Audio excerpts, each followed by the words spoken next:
Hello बच्चों, welcome to NSP Nikhil sir physics classes and easiest platform to learn the concepts. So dear students, आज हम आपके class 9th के इस lecture में हम डिस्कस करेंगे Newton's first law of motion in your day to day life, in our day to day life. अपनी रोजमर्रा की जिंदगी में day to day life observations में where we apply Newton's first law of motion. और Newton के first law of motion को हमने प्रीवियस लेक्चर में डियर स्टूडेंट्स बड़े अच्छे से जाना। ठीक है, क्या था कॉन्सेप्ट न्यूटन के फर्स्ट लॉ ऑफ मोशन का हमारे प्रीवियस लेक्चर में। ठीक है, I am repeating again, Newton's first law of motion, according to Newton's first law of motion, an object in the state of rest और in uniform motion. Yes बच्चों, an object in the state of rest or in uniform motion remain in the state of rest or in uniform motion along a straight line unless an external force applies on it। जब तक आप किसी object पे बाहर से कोई force नहीं लगाते हो, वो ऑब्जेक्ट जिस भी स्टेट में है, whatever जिस भी स्टेट में है, either in your state of rest or in uniform motion along a straight line, remain in the state of rest or in uniform motion unless when we apply an external force on it। ठीक है, क्योंकि naturally प्राकृतिक से हम बोलें कि अगर हम बात करें कि अपने आप से naturally we can't change its own, हम अपने आप से कोई चेंज नहीं कर सकते, बिल्कुल भी नहीं कर सकते।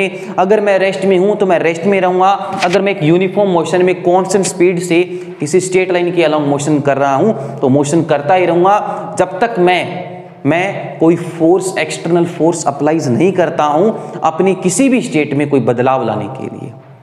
वो था न्यूटन्स का first law of motion and that is also known as law of inertia. तो हम इनर्शिया का मतलब भी जानेंगे कि मास और इनर्शिया कैसे एक दूसरे से जुड़े हुए हैं। क्यों हमें हेवियर ऑब्जेक्ट्स को पुश और पुल करने में greater force is required. Why greater force is required, dear students, to push or pull an heavy object in comparison to the lighter object?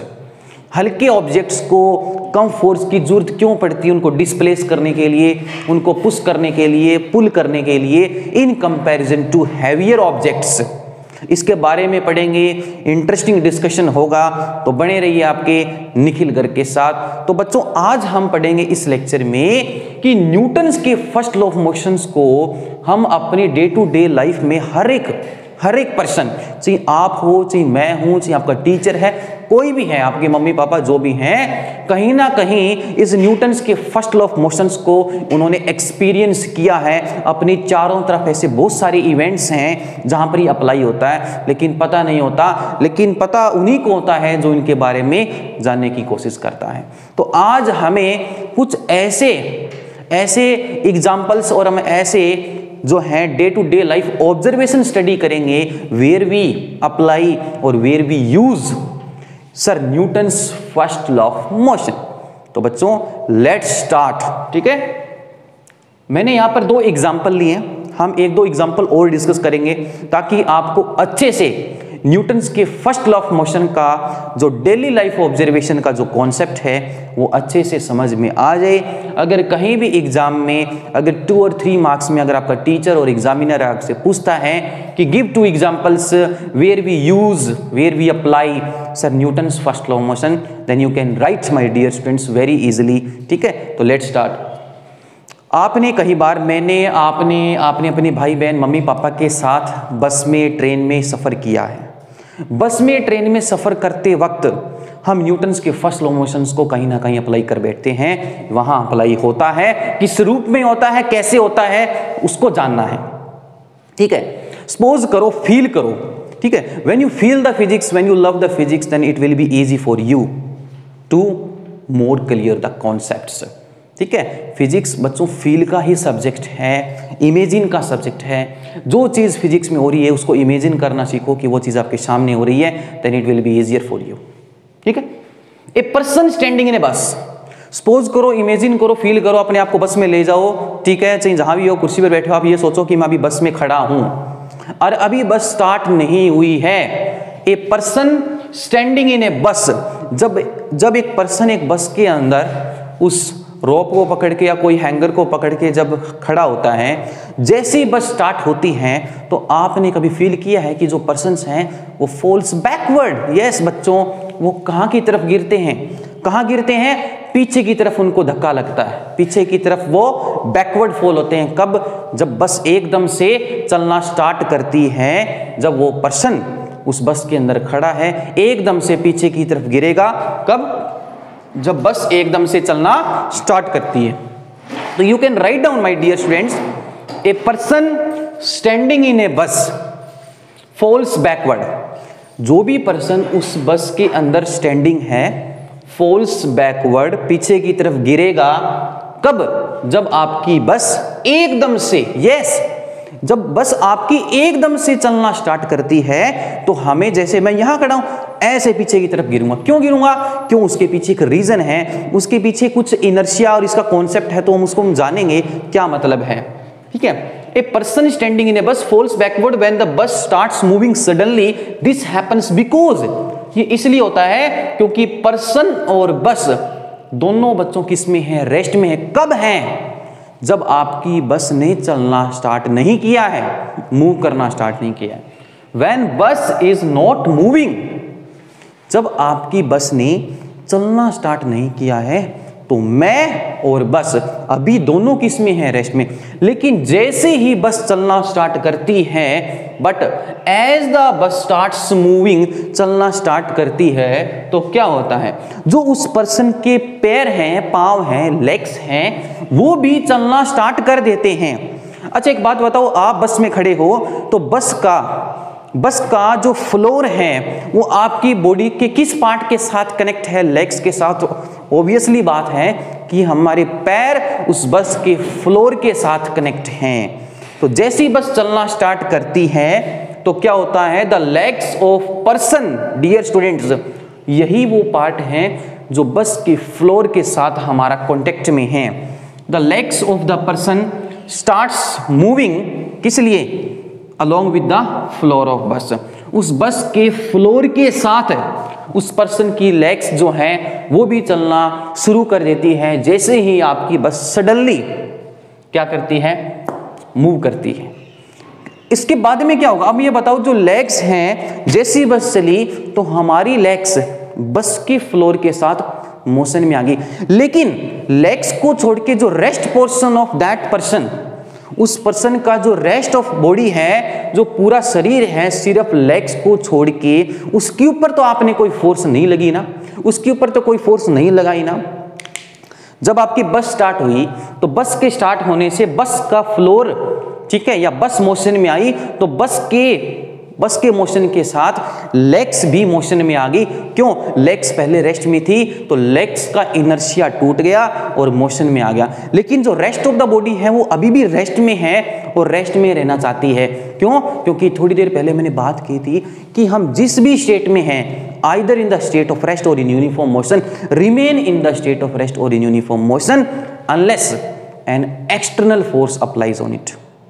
नीचे तो लेग्स पे फोर्स लगी तो उसकी तो स्टेट चेंज होगी। वो तो लेग्स थी, वो रेस्ट से मोशन में आ गई जैसी बस स्टार्ट होती है। लेकिन जो रेस्ट ऑफ द बॉडी है, रेस्ट ऑफ माय बॉडी है या रेस्ट ऑफ योर बॉडी है, वो तो अब भी रेस्ट में है, बाद में भी रेस्ट में ही रहेगी। क्यों? क्योंकि उसके ऊपर तो कोई फोर्स नहीं लगाई है। इसलिए जब पर्सन वो अलर्ट नहीं होता है, बैकवर्ड, और इस वजह से हम कहते हैं क्या कि जो भी पर्सन बस के अंदर स्टैंडिंग है बच्चों, जैसी बस स्टार्ट होती है तो वो पीछे की तरफ क्या होगा? वो फॉल्स। इसलिए बच्चों जो उस बॉडी का, उस पर्सन का जो रेस्ट पोर्शन है, but the rest portion of his body has the tendency क्या?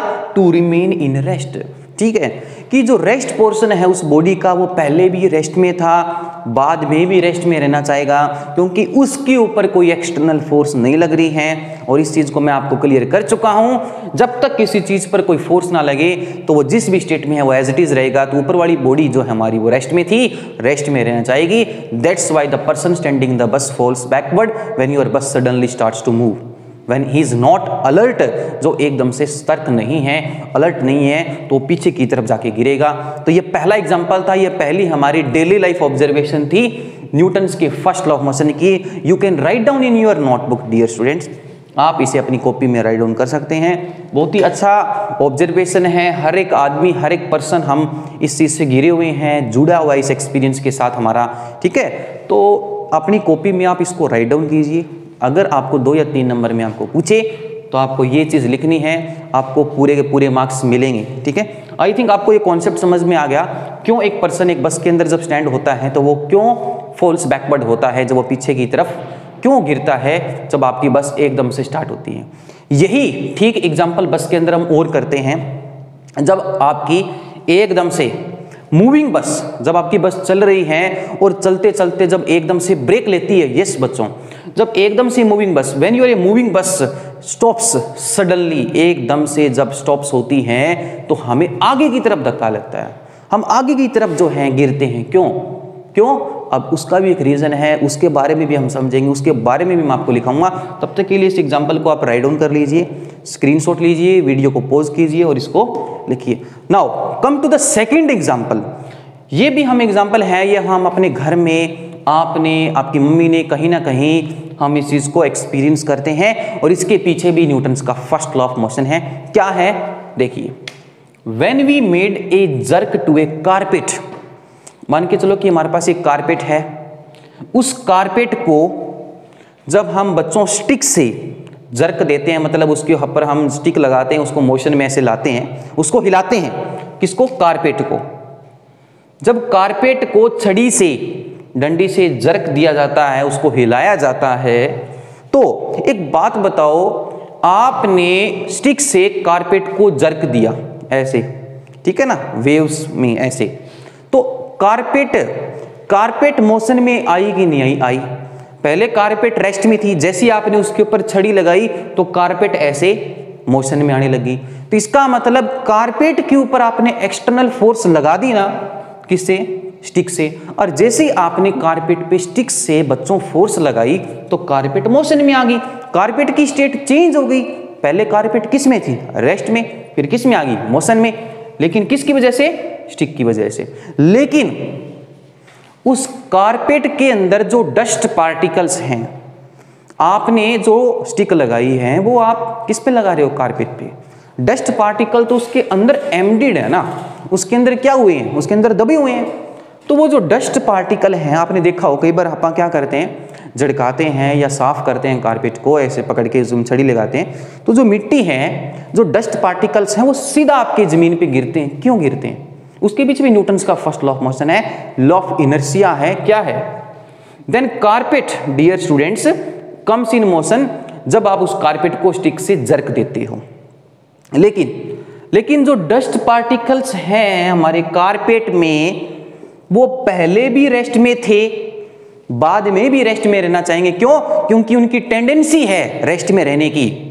जब तक किसी बॉडी पर, बार बार कह रहा हूं कि जब तक किसी बॉडी पर हम बाहर से कोई फोर्स नहीं लगाते, तब तक उसके अंदर कोई भी बदलाव या चेंज नहीं आता। तो डस्ट पार्टिकल उस कारपेट में, उस दरी में रेस्ट में थे और दे फॉल ऑन ग्राउंड। वो ग्राउंड पर क्यों गिरेंगे? क्यों? Because they have the tendency to remain, yes बच्चों, to remain in the state of rest. वापिस अपनी स्टेट ऑफ रेस्ट में रहने की उनकी टेंडेंसी है, ठीक है, जिस वजह से वो जमीन पर गिरेंगे। पहले भी रेस्ट में थे और जमीन पे गिरने के बाद में भी रेस्ट में आएंगे, टेंडेंसी है। क्यों है? क्योंकि उनके पास इनर्शिया ऑफ रेस्ट है। इनर्शिया के बारे में हम ज़्यादा डिस्कशन करेंगे, ठीक है, बात करेंगे कि क्या है इनर्शिया। तो बच्चों ये थे आपके कुछ एग्जाम्पल्स डेली लाइफ ऑब्जर्वेशंस के, एवरीडे लाइफ के, जहां हम where we use Newton's first law of motion. कुछ और एग्जाम्पल्स हम देखते हैं, ठीक है, और उन एग्जाम्पल्स को हर एक पर्सन ने एक्सपीरियंस किया है कहीं ना कहीं, चाहे आप हो चाहे मैं हूं। तब तक के लिए इन दोनों एग्जाम्पल्स को अच्छे से समझिए, लिखिए, ठीक है, और 2 एग्जाम्पल्स हम और देखते हैं बेटर अंडरस्टैंडिंग के लिए आपकी, ठीक है, देखते हैं। तो बच्चों अब हम बात करते हैं एक और एग्जाम्पल की तरफ, और वो है कैरम बोर्ड। कैरम बोर्ड तो सबने खेला, मैंने भी खेला, आपने खेला, बहुत अच्छा गेम है। ऐसे स्ट्राइकर मारते हैं, ऐसे ट्र, ठीक है ना, वो उसमें चला जाता है, वो उस हॉल में चला जाता है, ठीक है ना। तो हम बात करते हैं कैरम बोर्ड। कैरम बोर्ड में भी तो हम न्यूटन्स के फर्स्ट लॉ ऑफ मोशन को अप्लाई करते हैं। कैसे करते हैं, ठीक है, क्या करते हैं, जब हम कैरम बोर्ड खेलना शुरू करते हैं तो जो वो गिटीज होती हैं, जो हमारी पाइल ऑफ कॉइन्स होती हैं, पाइल ढेर, उन कॉइन्स का जो ढेर होता है वो हम ऐसे वर्टिकली स्टैंड करते हैं उसके सेंटर पे कैरम बोर्ड के। और एक स्ट्राइकर होता है, उस स्ट्राइकर से जब हम क्या करते हैं, जब उसको हम स्ट्राइकर को मोशन देते हैं, स्ट्राइकर को हिट करते हैं, ठीक है, अपने हाथ से, तो वो स्ट्राइकर जाकर किसको हिट करता है, स्ट्राइकर जाके हिट करेगा जो वो पाइल ऑफ कॉइन्स थी उस कैरम बोर्ड के सेंटर पे, ठीक उसके बॉटम वाली कॉइन पे जाके स्ट्रक करेगा, ठीक है। तो when the pile of coins on carrom board, carrom board पर जो पाइल ऑफ कॉइन्स होती हैं उसको जब हम हिट करते हैं स्ट्राइकर से, तो क्या होगा, द कॉइन, बच्चों, the coin at the bottom, ठीक जो बॉटम वाली जो कॉइन होगी वो किस में आ गई, मोशन में। ये मोशन में क्यों आई, पहले तो रेस्ट में थी। क्यों, क्योंकि जो स्ट्राइकर जाके हिट किया, स्ट्राइकर ने जाके स्ट्रक किया, वो बॉटम वाली कॉइन पे जाके किया, तो बॉटम के ऊपर फोर्स लगी, बॉटम वाली उसके ऊपर कॉइन के ऊपर फोर्स लगी, जो पहले रेस्ट में थी अब किस में आ गई, मोशन में। किसकी वजह से, फोर्स की वजह से। लेकिन उस बॉटम वाले से ऊपर जितनी भी कॉइन्स हैं, क्या आपने उनको छेड़ा, क्या वहां जाके स्ट्राइकर लगा, क्या बिल्कुल नहीं लगा। इसका मतलब वो बॉटम से ऊपर जितनी भी रेस्ट ऑफ द कॉइन्स हैं वो क्या रहना चाहेंगी, सेम प्लेस पे रहना चाहेंगी, रेस्ट में थी, रेस्ट में रहना चाहेंगी। जैसी नीचे वाली कॉइन निकल के मोशन में आती हैं, ऊपर वाले का जो ढेर है वो ऐसे नीचे गिरता है, फॉल्स डाउन। क्यों, due to the tendency of rest, remain in the rest. तो when the piles of coin on carrom board is hit by striker, then the coin at the bottom, dear students, comes in motion, but the rest of pile of coins falls vertically down because rest of coins are at rest. जो बाकी बची हुई coins हैं वो तो rest में है ना, तो वो क्या रहना चाहेंगी, and having tendency to remain at rest, so falls down. तो बच्चों ये कुछ हमने 4 एग्जाम्पल्स लिए, 2 बस के, 2 हमने जनरली लिए, और इन चारों एग्जाम्पल से हर एक पर्सन जुड़ा हुआ है, ठीक है। इन्होंने इन चारों एग्जाम्पल्स को हर एक पर्सन ने अपनी डे टू डे लाइफ में एक्सपीरियंस किया है, और इसके पीछे न्यूटन्स का फर्स्ट लॉ ऑफ मोशन था। तो आई होप किसी भी बच्चे को कहीं भी चारों एग्जाम्पल्स में कहीं भी कोई डाउट नहीं है। अगर है तो वो बच्चा मुझे कमेंट कर सकता है, हम उसका आंसर देंगे कि कहीं भी अगर कोई भी डाउट है इसके एक्सप्लेनेशन में। तो अगले लेक्चर में हम बात करेंगे बच्चों इनर्शिया की। इनर्शिया क्या है, कहाँ हम यूज करते हैं, क्यों भारी भरकम चीजों को, हैवियर ऑब्जेक्ट्स को जो है पुश करने में, पुल करने में we need a greater force in comparison to the lighter objects. इसकी बात होगी। तब तक के लिए इन लेक्चर्स को रिवाइज कीजिए, टॉपिक को तैयार कीजिए। जय हिंद, थैंक्स अ लॉट। मिल